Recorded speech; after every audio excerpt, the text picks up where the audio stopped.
Oh, later with Mo Kelly on KFI AM 640. From executive producers LeBron James, Maverick Carter, and award-winning director Chris Eyre, the History Channel's new documentary, Jim Thorpe, Lit by Lightning, offers a comprehensive exploration into the life and legacy of the legendary Olympian and one of the greatest all-around athletes in our nation's history. Acclaimed filmmaker Chris Eyre tells the untold story of, as I said, America's arguably greatest athlete of all time, a man who played in the NFL and Major League Baseball, and a multi-gold medalist at the 1912 Games.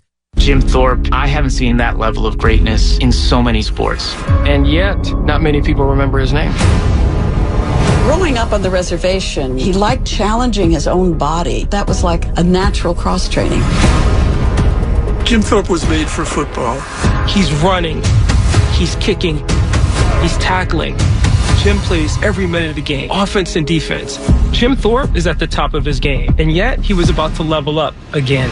His achievement at the Stockholm Olympics, I haven't seen that level of greatness. The gold medals were taken away from him. It was an enormous injustice. Americans didn't see indigenous peoples as human beings.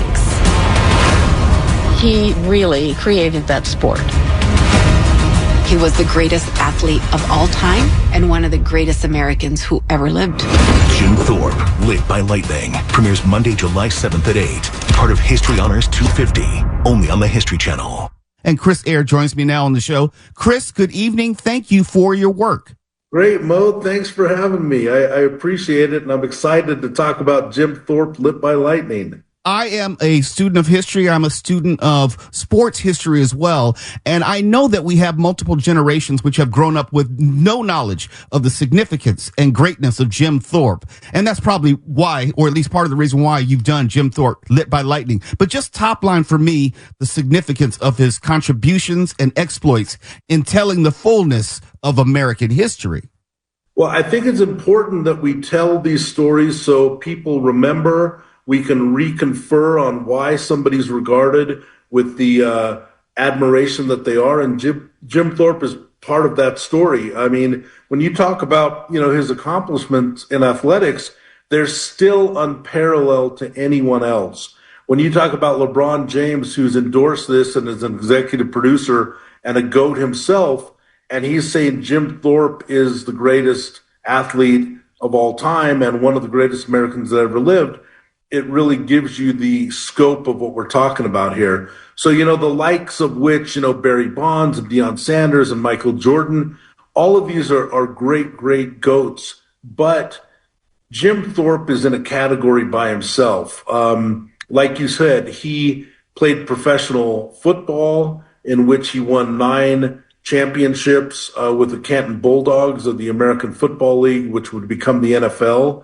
Jim Thorpe was the first president of the American Football League, which became the NFL. So he is connected to the history and the continuum of football today. He won collegiate football championships against Penn State, against Harvard, and ultimately against Army in a very famous game against Dwight Eisenhower, who became president of the United States. Dwight Eisenhower, when Jim Thorpe passed away, wrote a telegram to his wife in which he recounted how much he'd thought of Jim Thorpe in those college days when he saw him and said there was no other football player that was comparable to him on that field that day. And then you look at things like he played professional baseball, he was a championship ballroom dancer, he played some basketball, and what you highlighted was the King of Sweden in 1912 during the Stockholm Olympics touted him as the greatest athlete in the world because he won the 15-event decathlon and the pentathlon gold medals in the same Olympics. So when you put all that together, you recognize that no one else has had that kind of achievement. And as recently as 2000, the Associated Press still voted him greatest athlete of all time. And last year, interestingly enough, President Biden awarded him the Presidential Medal of Freedom. And in 2022, the Olympic Committee reinstated his gold medals that were taken away due to a controversy. So he's the sole winner of his own gold medals from the 1912 Stockholm Olympics. Chris, do we know what motivated him to excel? Was it something internal? Was it external with what was going on in America at that time with him being an indigenous athlete? What do you think motivated him? That's the greatest question. And for me as a filmmaker, I think my first job is to entertain, and the second job is to really look at what drives the character beyond the headlines of the accomplishments. And so with Jim Thorpe, I actually can see something, inside of him that I recognize as a Native person. He was born in 1887 on the Sac and Fox Indian Reservation. There was thunder and lightning all around the night of his birth, and his mother named him, which translates in English to Bright Path. By age 9, he had lost his twin brother to pneumonia. By age 11, he'd lost both of his parents. He was taken forcibly to Haskell Indian School, where he ran away multiple times back home to Oklahoma. And finally, he was taken to Carlisle, Pennsylvania, at the age of 11 years old and put there because he couldn't run away anymore. And when I think about somebody who comes from those beginnings, I start to recognize that he needed a channel. He needed a place to put his emotion, his anger, his passion, and sports became that vehicle. And I think to myself, if he wouldn't have had sports, what might have become of him? But he did all this before, social media and thumb likes and endorsements and multi-million-dollar deals. He did all this for a different reason. He did all this for the passion of competition and the love of winning. Hey, Chris, let me jump in there. Let me jump in there because, yes, he did it before social media and all of these accoutrements that we come to know as normal today. But what do you think Jim Thorpe might have become as far as the figure or the size of his legacy if he had been born in the world of ESPN, in the world of TikTok, world of social media more generally? I don't know exactly, Mo. I mean, that's the honest answer. But I can say that I like to think that he wouldn't have used those avenues for himself. I think it was purely about the competition that he loved, but he certainly had a humility that wasn't just about himself. And I can see that in his interviews. I can see that throughout his life, that he worked hard. He was digging ditches in his later life. And I see in his face that he wasn't shamed by what he was doing. He was a prideful person that was making himself useful from a generation that knew how to work, a generation that came from the Great Depression, a generation that came from World War I, a generation in which he was put onto reservations, as the first Indians on reservations. And so when he was out there, whether he was performing at his best as an athlete or working, digging ditches, or he was in 100 movies from the 1930s in Hollywood, including King Kong, he was working. He was not feeling sorry for himself. He was putting one foot in front of the other, and he was taking what was given to him and turning it into success. Jim Thorpe, Lit by Lightning, directed by my guest right now, Chris Eyre, premieres Monday, July 7th at 8 p.m. on the History Channel. Chris, as I said at the beginning, I'm a student of history. I'm a student of sports history. So I am overjoyed that this was done. And I thank you for putting this together so this younger generation, this social media generation, can learn about and fall in love with Jim Thorpe as I did. Thank you so much, sir. Thank you, Mo. I appreciate it. It's Later with Mo Kelly, KFI AM 640. We're live everywhere on YouTube, Instagram, Facebook, and the iHeartRadio app. You're listening to Later with Mo Kelly on demand from KFI AM 640. Live everywhere on the iHeartRadio app. And we told you at the beginning of the show we would be monitoring the Dodger game to see if Clayton Kershaw would be able to hit 3,000 strikeouts this outing. It's now the top of the fifth. The Chicago White Sox are playing at Dodger Stadium. Chicago White Sox are up 4-2, top of the fifth inning. They're 2 out. Clayton Kershaw is still 2 strikeouts away. Oh yeah, 2 strikeouts away. And so we're watching right now to see there was a questionable call whether it was going to get a strike 2 on this batter. But I think he just walked the Chicago White Sox player. But we're watching. We'll let you know if Clayton Kershaw gets his 3,000th strikeout tonight. So speaking of games for adults, Chuck E. Cheese, and we've talked about Chuck E. Cheese any number of times about how it's probably the last place you want to go unless you want to get into a fight or, get stabbed or, I don't know, have your kids get into some sort of altercation, drive-by shooting. Chuck E. Cheese is a dangerous place to go. I'm just being honest. I've been there on a couple of occasions and fights have broken out. No exaggeration. Chuck E. Cheese is self-aware to a certain degree, and they're having to reinvent themselves. What they've proposed and have moved forward with doing is they're opening new locations with these adult arcades. Not that type of adult, but adult as in catering to adults of, I would say, the millennial generation and Gen X generation, as in arcade games.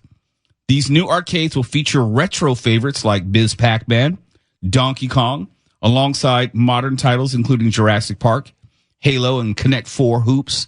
That's not enough to get me in a Chuck E. Cheese, but they're trying to get people like me in a Chuck E. Cheese. It's not going to work. Quote, Chuck E. Cheese has spent decades mastering the arcade experience. It's in our DNA. That's David McKillips, CEO.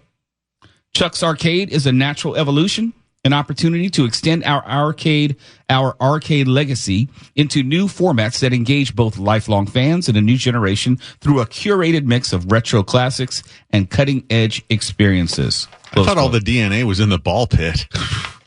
Or on the slide. Yeah. It could be in both places. It's not an either or proposition. No, actually, it's on the salad bar. There's DNA on the game control handles.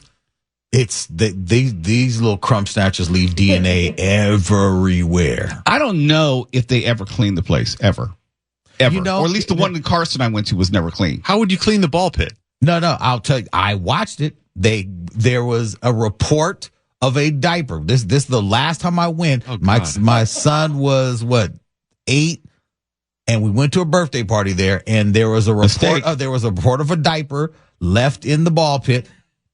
And what they did is they came with a big trash bin, scooped all the balls out, and put them in this solution. They sprayed the pit, mopped the pit, and then I guess they took the balls in the back and rinsed them, really, lathered them up, and brought the balls back and put them back in the pit for kids to jump right back in. Just burn it to the ground. I remember the first time I went to Chuck E. Cheese, there was it seemed like an older brother, younger brother combination playing skee ball. And the older brother would hand the ball to the younger brother, and he would run up on the lane and drop it in the top, and the tickets would come out. And I'm saying, is anyone watching this? No. Is anyone going to intervene? No, Mo. I literally saw a mother there with at least 3 or 4 kids, and she was just going around just making sure that she had each kid come to the last one on the end, and she was just putting the balls in there, taking tickets and saying, go to the counter. Next kid come up here. Ching, ching, ding, ding. I'm like, what in the hell is this ghetto fabulousness happening at this place? Look, I've been to Chuck E. Cheese enough times with my kids to know that is where the best fights jump off. Surprisingly, TMZ wasn't there capturing all the squabbles, all the time. But damn that. I thought it was normal. I thought when you go to a pizza place, a fight breaking out was normal. I'm being serious, because Chuck E. Cheese, people were always getting into it. The kids were getting into it. The parents were getting into it. Parents were getting into it with someone else's kids, which make the parents of the kid who was getting into it, the parent get into it. And I'm thinking okay, this is what's supposed to happen. And then I went to Round Table and Shakey's everyone was polite. Yeah, they just served the food there. What kind of place is this? There's no entertainment. There's no fights. Now, at an adult Chuck E. Cheese, because of the scar tissue that I've experienced at Chuck E. Cheese, all I imagine then is fights either in the arcade or in the parking lot, just adult level. I don't want to be near that. What is Chuck E. Cheese doing to rebrand their imaging as the place to go to brawl? I don't know if Miss Pac-Man is the solution to all of their problems. I know that they're having to reinvent themselves, and it's difficult in a world where going to a pizza parlor is probably not at the top of anyone's list. Going to a pizza parlor and having a kid's birthday party is not the type of flex that it used to be 25, 30 years ago. I'm not going to Chuck E. Cheese so I can play Miss Pac-Man. I don't know who that is actually for. Not only can I play Miss Pac-Man at home, I don't have to pay for it, and I don't have to check my 6. Okay, no, quick question, and I may have missed this because I didn't hear you say it. Are they still having the animatronic band at this adult Chuck E. Cheese? No, they didn't say that. I thought they got rid of the animatronic band. I don't know if it's a part of it anymore. You need that. It's not Chuck E. Cheese without it. The last time I heard, they got rid of it. It's now like a digital screen. But even at this adult one, are you going to have a digital, weird, death murder band of ratty looking animals? Monkey shines? Yeah. I don't know. Are you going to do that? Because as a Gen Xer or a millennial, why would you go to a place that has that? And if you don't have it, why are you calling it Chuck E. Cheese? All right, I got something better. You ready for this? All right, we're ready. It's a cat arcade in California in the city of Wrightwood called the Purr Ground. I got to go to this. Family-run cat arcade with video games that houses adoptable cats. I thought you were an adult. This is a real place? I think we've got a... Stephen, you're correct. He wants to tell us that he's an adult all these times, and now he's talking about going to a cat arcade. You're damn right I am. I think we've got our next dude's day trip lined up here to the Purr Ground. Where is it again? Wrightwood. Where is that? I think that's something like an hour and a half away. Yeah, that's an worth hour it. and a half away? Mm-hmm. Well worth it. Is it still Miss Pac-Man and Donkey Kong? Let's see what they got. You know they have home versions of that, right? You know that, right? Yeah, but you get to play around cats, and I'm a dog guy, right? Well, I'm a dog guy too, but look, Mark, I like them all. I would actually go with you. I'm just so allergic to cats, but I would love to see this. There we go. Space Invaders, Rampage, like old school arcade cabinet games. But with cats. With cats, yeah. That's actually cats awesome. like running around on the floor? Well, yeah. While you're eating and everything? I don't know about the food situation, but there does appear to be tables. But yeah. Yeah, and the cats look somewhat bewildered. I think this looks like fun. Much more fun than a Chuck E. Cheese. That doesn't sound any cleaner than a Chuck E. Cheese. Well, except is there like cat litter in the corner? The DNA's from cats, not your children licking doorknobs. Does it make a difference, honestly? If it's cat urine? Oh, yeah, because cats are cuter than children. And they don't grow up to tell you that you embarrass them and to give them money. I'm not trying to take them home with me. Well, that's the goal of the cat arcade. You can adopt the cats. Yeah, you cannot adopt kids at Chuck E. Cheese. No, you're discouraged from taking home children from Chuck E. Cheese if you didn't bring them. That's probably rule 1. Yeah, that's called trafficking. Yeah. KFI AM 640, we're live everywhere in the iHeartRadio app. Oh my goodness, Mark.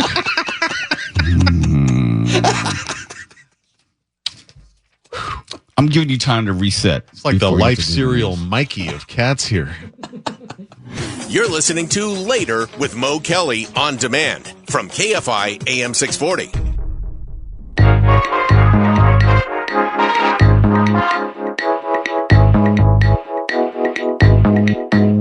KFI AM 640 is Later with Mo Kelly, live everywhere in the iHeartRadio app. And I got to tell you, I fell in love somewhere, sometime along the way with all things Dick Wolf. That's Law and Order. Doesn't matter if it's Law and Order, SVU, Law and Order, Organized Crime, Criminal Intent. Doesn't matter. Love them all. The only one that I didn't like was, do you remember when they did Law and Order Los Angeles? It was on for like half a season. Yeah. It didn't make it. It did not make it. It was bad. It was bad. And one of the episodes, it actually featured Harbor City, where I grew up. Yeah, I thought that was kind of a recipe for success because L.A., Law and Order, it did not last, man. I thought it was like a plug and play. You just have the Law and Order procedural, just change the city. That's it. change some of the actors. You know, do some crossovers every now and then, and it'll be fine. But that doesn't always work. But Law and Order, by and large, it has worked, despite wherever they put it.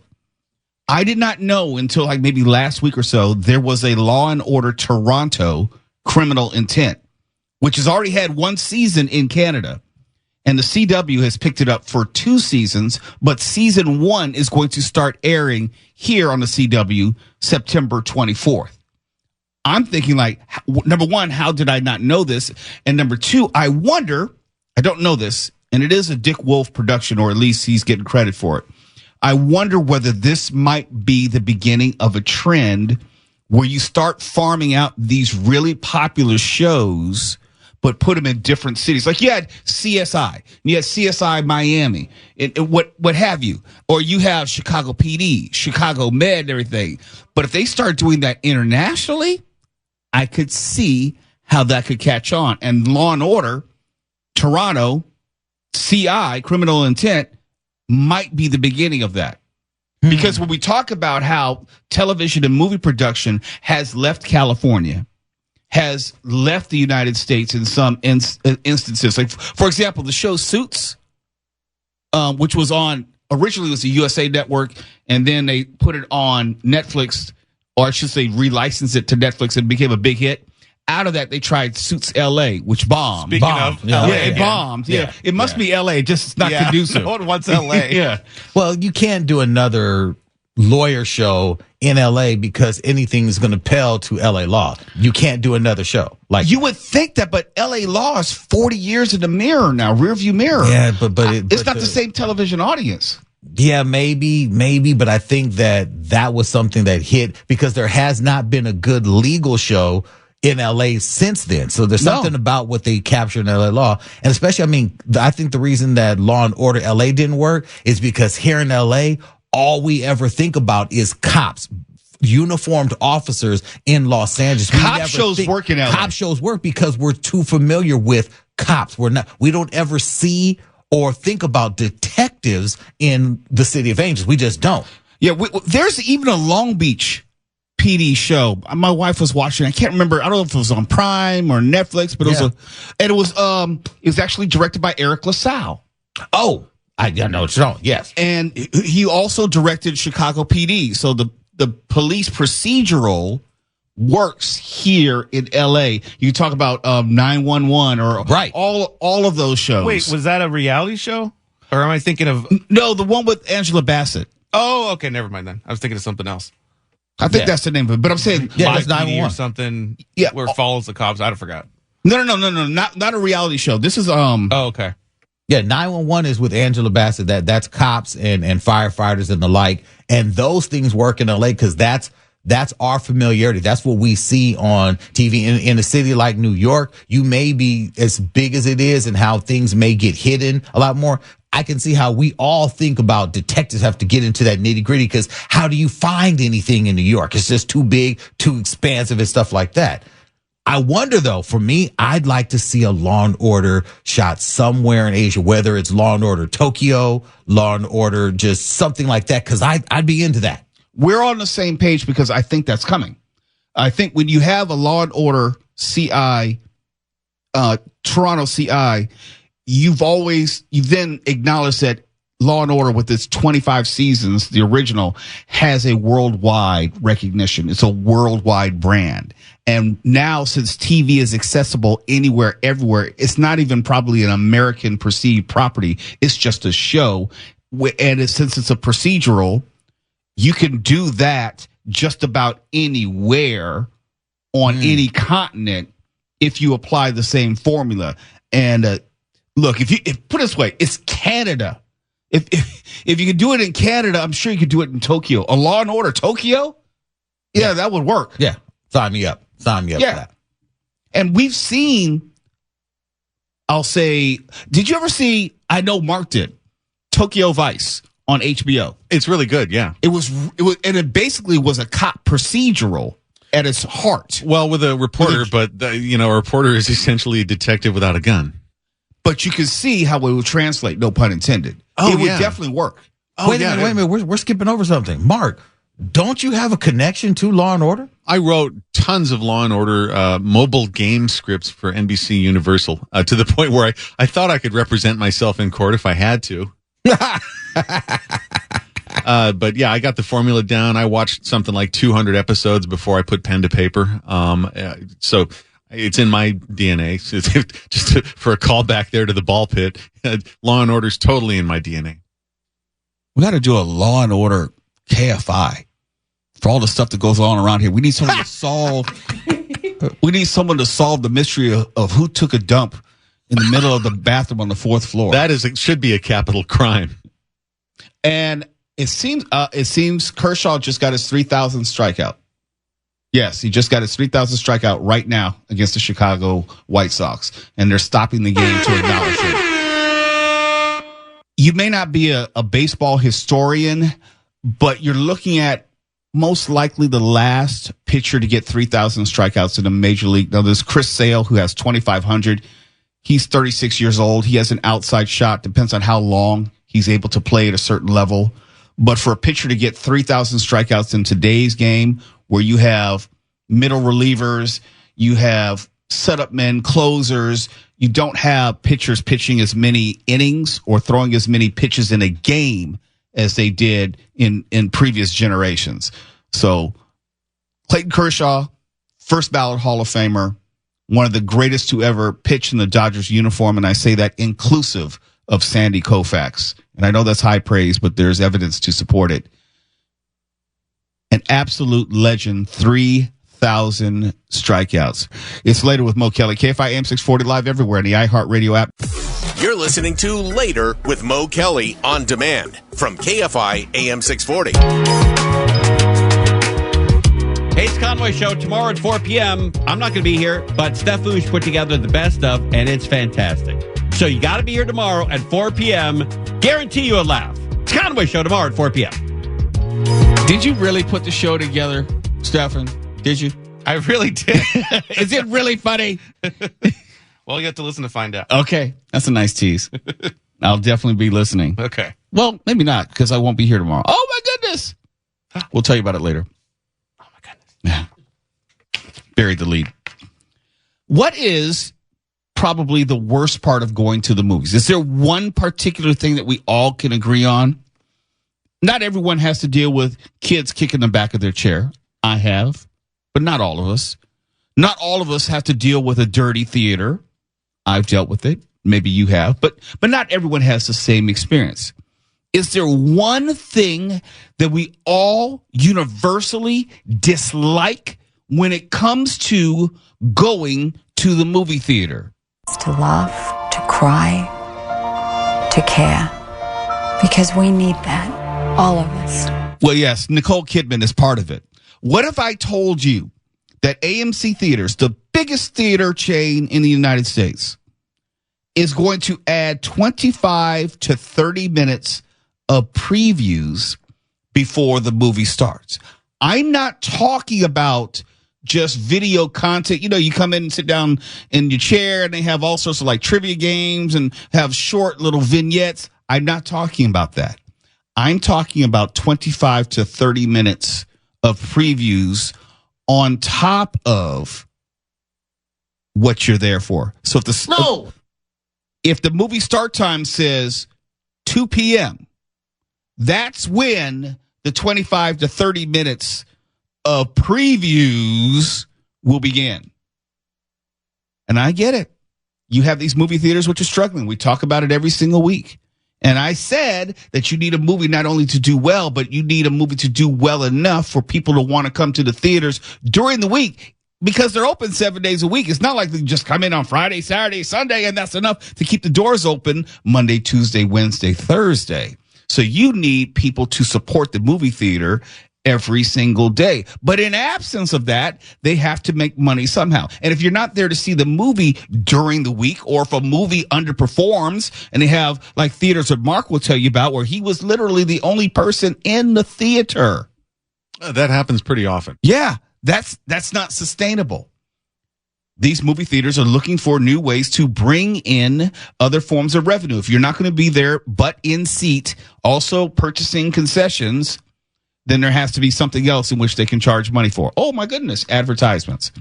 And it's the bane of our existence. One of the hardest things to deal with, or one of the most obtrusive things to deal with in streaming media, is now ads are everywhere. You might have paid for the originally highest tier, where you have a subscription price and you're paying for the highest subscription price, and you're still seeing ads like Amazon or Netflix or Hulu. That's so obnoxious. You pay for a ticket, just like when you pay for a streaming subscription and you still have to watch commercials on it. Still have to. I despise that. And some of the streaming services, they're not obtrusive. Like, I think with, it depends on your tier, but Amazon, you either get all the ads at the beginning of the movie, and depending on the tier, you may get some over the course of the movie, whatever you're watching.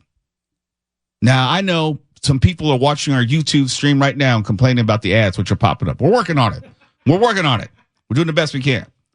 But I think universally, that's what we most dislike about the movies.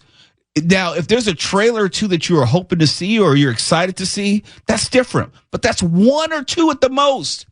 We're talking about up to a half an hour of bull before you even get to the movie. And if you're like Mark Rodder, who's a night owl, and he leaves here at, let's say, midnight, and he gets to his 12:30 movie, the movie's not going to start until 1 a.m. at the earliest. Now, what I'm going to do for the few times that I'll go to a movie theater, I am going to explicitly, if I'm going to AMC, my favorite theater, if it says start time of the movie, 2:30, I'll roll my ass in there at 3 o'clock. Why? Because most of the AMC theaters are reserved seating. I don't need to get there early to save a seat. And if a fool is sitting in my seat, we'll just have a misunderstanding. But I'm not going to get there early, because usually I would get there like 15, 20 minutes before the start time of my movie, so I can get my food, go to the restroom, because I'm an old man. I got to do that before the movie starts.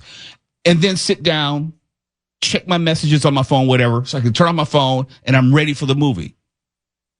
But if I have an extra half hour, why am I going to rush in there? Don't you have like an AMC subscription? I do. I have the pass, and I use it a lot. I'll be using it again this weekend. I can't remember what I'm going to go see. But now I know that I don't have to rush in. I can go and actually let my daughter order her chicken fingers, and I'll be like, we're going to miss the trailers. I can say, no. You're not. You got time. How long is it going to be? It'll be about 15, 20 minutes. Sure. Put on 2. Give me the Impossible Nuggets and one of those little mini burgers. And we all know the Impossible Nuggets would take at least a half an hour. And at least. And the trailers still weren't. There were still, I caught like the last 3. Yeah.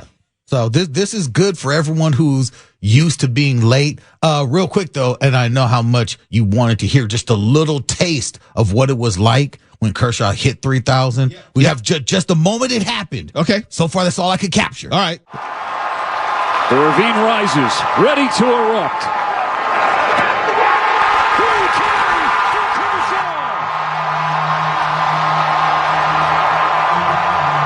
Oh, he planned that. 3K for Kershaw. Got it.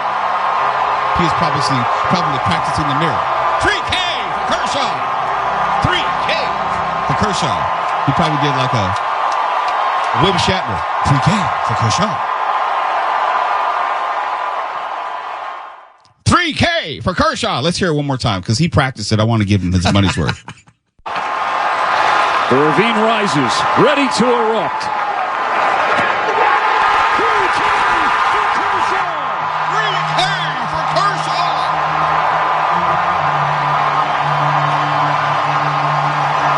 I'll say this. It's good that he didn't step on it afterwards. He just let the crowd tell the story after that. If you've ever listened to the late Vince Scully, he was a master at that.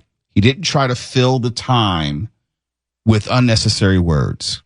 It's almost counterintuitive. You think you have to describe everything. You have to let everyone know what's going on. What is Kershaw doing? Is he walking back to the dugout? No. Just let the crowd tell the story. Vince Scully was a master at that. He would say a word or two, and then he would get out of the way and let everyone just soak in the moment. And a lot of announcers today, they don't understand that, and I can't really second guess them or what they're being told to do, but sometimes they talk too much, and we don't get to enjoy the moment. Now, I was kidding with him about the 3K for Kershaw, but he obviously took a page out of Vin Scully's book. Just get out of the way. Let's hear it one more time. The ravine rises, ready to erupt.